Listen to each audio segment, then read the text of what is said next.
Hello dear student, today we shall read the poem The Voice of the Rain. It is written by the Walt Whitman. There is some difficult word meaning. I have written here. तो poem का जो सारांश है, इस difficult word को आप copy पर उतार लें। पोएम का सारांश इस प्रकार है। And who art thou, said I to the soft falling shower. तो धीरे से गिरने वाली बारिश की बौछार से मैंने पूछा कि तुम कौन हो। Which strange to tell, give me an answer as here translated. जिसने अनोखे स्वर में अनोखी आवाज में मुझे जवाब दिया। as here translated, जिसका यहाँ पर ट्रांसलेट किया गया है। I am the poem of earth. मैं धरती की कविता हूँ। Said the voice of rain. तो बारिश की आवाज ने कहा कि मैं धरती की कविता हूँ। Eternal I write, impebble out of the land and the bottomless. तो बारिश कहती है कि मैं अनंत रूप से धरती पर और अगाध समुद्र के अंदर अनछुई हूँ, यानी कि जब तक मैं धरती पर और अगाध समुद्र के अंदर हूँ तो मुझे किसी ने छुआ नहीं है। Upward to heaven wends vaguely for me, और तब मैं ऊपर उठकर आसमान की ओर जाती हूँ। वेंस वेगुली फॉर मी, और जहाँ पर मैं एक स्पष्ट रूप अपना धारण करती हूँ। ऑल टुगेदर चेंज, और तब मेरे रूप में परिवर्तन होता है। एंड येट द सेम, और पुनः मैं बारिश के बूंद में उस समुद्र और धरती पर पुनः समाहित हो जाती हूँ। आई डिसेंड टू लेव द ड्रॉट, और मैं धरती के सूखे को धोने के लिए जो है आसमान से नीचे उतरती हूँ। एटम्स, यानी कि जो धूल के कण हैं, मिट्टी के कण हैं। Dust layer of the globe, और पृथ्वी की जो सतह है उस पर पड़ी हुई जो मिट्टी की लेयर है उसको धोने के लिए मैं आसमान से नीचे उतरती हूँ।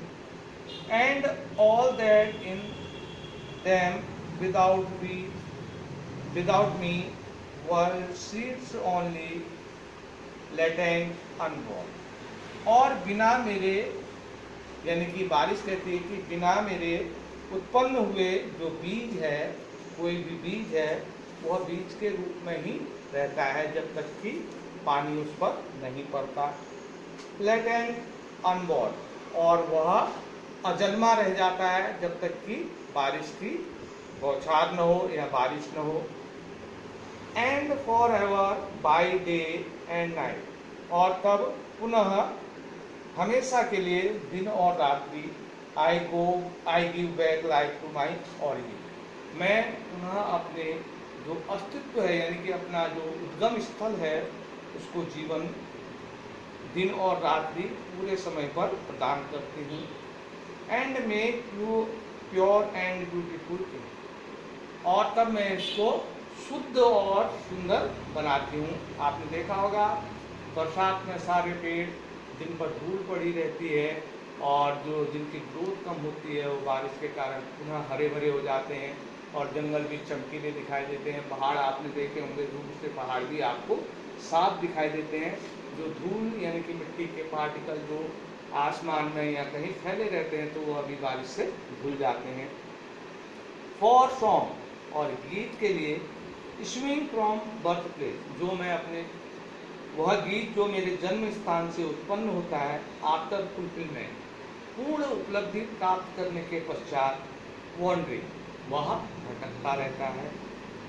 रैक्ड और अनरैक्ड यूली विद लव रिटर्न, और वह गीत जिसे सुना गया हो या न सुना गया हो, दोनों रूपों में वह अपनी उपलब्धि पूर्ण प्राप्त करने के पश्चात वापिस प्रेम के रूप में लौट आता है और उसके पश्चात वह पृथ्वी पर भटकता रहता है।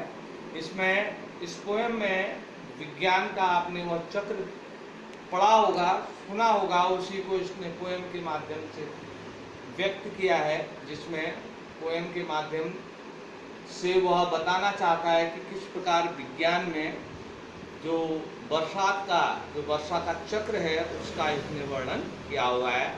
जैसे कि भाप के द्वारा जो नीचे से भाप उठती है, जब गर्मी अधिक होती है तो समुद्र, झील या अन्य पानी के स्रोतों से जो है भाप बनकर ऊपर उठती है और आसमान पर जाकर एक निश्चित जो फॉर्मेशन होती है उसके फलस्वरूप बादल बनते हैं और फिर ठंडा होने के पश्चात वह पुनः धरती पर बरसते हैं और वापस उस झील और नदियों में वह पानी समाहित हो जाता है।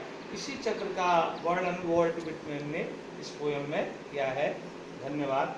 आप इस जो वर्ड मीनिंग है इनको उतार लें, कल इससे संबंधित आपको क्वेश्चन आंसर कराए जाएंगे। धन्यवाद।